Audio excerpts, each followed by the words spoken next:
বৃহস্পতিবার সকালে এবং বৃহস্পতিবার বিকেল 4টে নাগাদ এলাকায় ভোট পরবর্তী অশান্তি রুখতে পাত্রসাহেব ব্লকের বিভিন্ন প্রান্তে কেন্দ্রীয় বাহিনী এবং জেলা পুলিশের সশস্ত্র বাহিনীর রুটমার্চ। আবারও জানিয়ে রাখবো, এলাকায় ভোট পরবর্তী অশান্তি যাতে না হয় তার জন্য কেন্দ্রীয় বাহিনী এবং জেলা পুলিশের সশস্ত্র বাহিনী রীতিমতো রুটমার্চ করল পাত্রসাহেব ব্লকের বিভিন্ন প্রান্তে।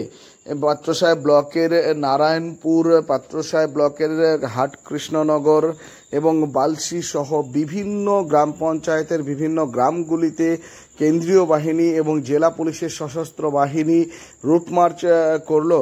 সেই ছবি একেবারে দেখাচ্ছি। ভোটের পর যাতে কোনো রকম অশান্তি না হয়, কারণ ভোট ইতিমধ্যেই মিটে গেছে, রেজাল্ট প্রক্রিয়াও সম্পূর্ণ হয়েছে।